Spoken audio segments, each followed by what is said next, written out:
संगम नगरी प्रयागराज में आज से महाकुंभ की शुरुआत हो गई है। देश दुनिया से आए श्रद्धालु त्रिवेणी में स्नान करने पहुंचे हैं और संगम की धरती जो आस्था के इस महाकुंभ की साक्षी बनी है, हर ओर श्रद्धालुओं का तांता लगा हुआ है। लोग संगम में स्नान कर रहे हैं और मंदिर में दर्शन पूजन भी कर रहे हैं।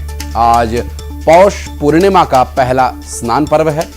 पूर्णिमा तिथि की शुरुआत सुबह 5:03 पर हुई और पहला अमृत स्नान मकर संक्रांति के अवसर पर मंगलवार 14 जनवरी यानी कल होगा।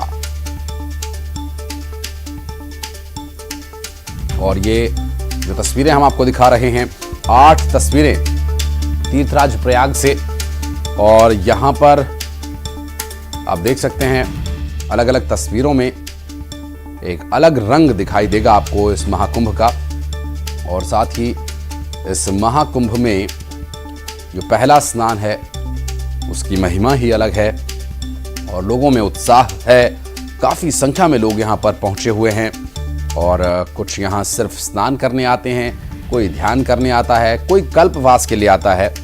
और उन लोगों की सुरक्षा के लिए एनडीआरएफ की टीम्स को यहां पर तैनात किया गया है। किसी भी तरह की परेशानी में ये टीम्स आपकी मदद करेंगी। सुरक्षा के भी सख्त इंतजाम किए गए हैं ताकि किसी तरह की अव्यवस्था ना हो। और जो सनातन धर्म की धर्म ध्वजा हैं, संत, वे भी यहां पहुंचे हैं। संतों से सनातन का अस्तित्व सदैव प्रदीप्त रहा है।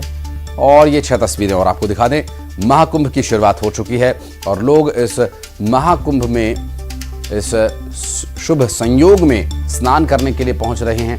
तो भक्तों का, श्रद्धालुओं का जो उत्साह है वो इनकी संख्या से भी आप देखकर अंदाजा लगा सकते हैं। अमृत स्नान का ये पहला मौका जब चाक चौबंद सुरक्षा के बीच लगातार इस महाकुंभ की मेगा कवरेज न्यूज़ 18 कर रहा है और आस्था के इस मेले के अलौकिक दर्शन आपको अलग अलग तस्वीरों के माध्यम से करवा रहे हैं, क्योंकि ये 144 साल बाद संयोग बना है।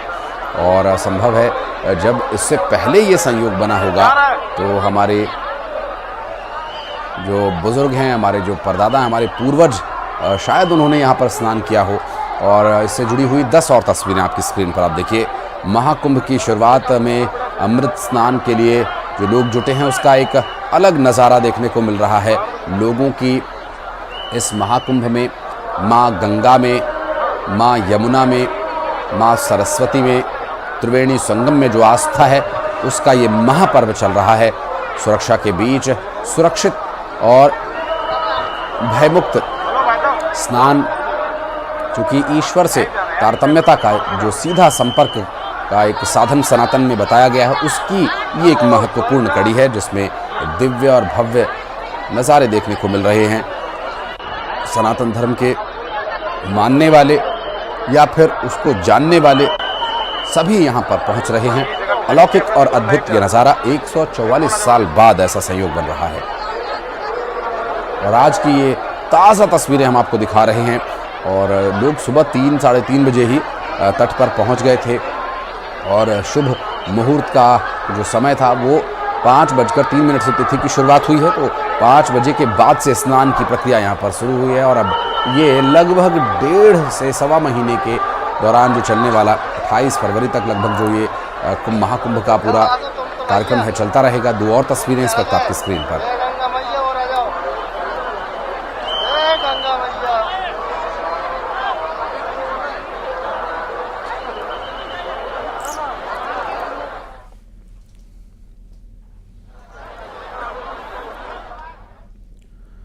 और जो लोग इस महिमा को नहीं समझते या कुछ और धारणा रखते हैं महाकुंभ के प्रति, उन्हें इसकी गंभीरता अगर इस खबर के माध्यम से समझ में आए तो इसलिए हम ये खबर आपको दिखा रहे हैं। एप्पल के पूर्व सीईओ स्टीव जॉब्स की पत्नी लॉरेन पावेल जॉब्स जो महाकुंभ पहुंची हैं, सनातन के प्रति उनकी आस्था है। महाकुंभ में कमला बनकर वो रहेंगी, धार्मिक अनुष्ठानों में शामिल होंगी।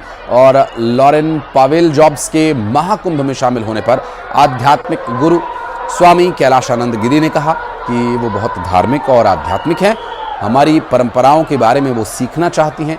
उन्होंने लॉरेन पावेल जॉब्स को अपनी बेटी कहकर संबोधित किया।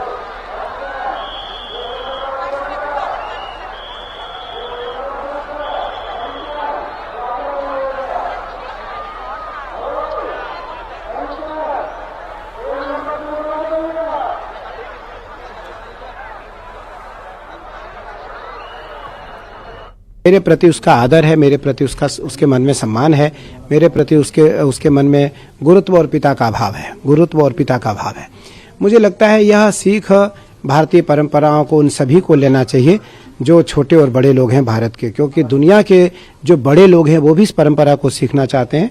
तो मुझे लगता है मैं तो बहुत आह्लादित हूँ और प्रसन्नचित हूँ कि उसके माध्यम से हमारी परंपरा आगे बढ़ पाएगी, हमारी पंचायती निरंजनी अखाड़े की जो परंपरा है वो आगे बढ़ पाएगी।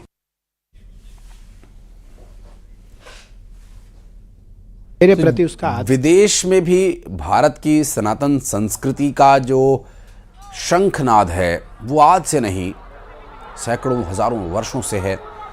और आधुनिक इतिहास की यदि बात करें तो आधुनिक इतिहास में भी इसके कई साक्ष्य हमें देखने को मिलते हैं और वर्तमान समय में भी इसके कई उदाहरण हम देख रहे हैं।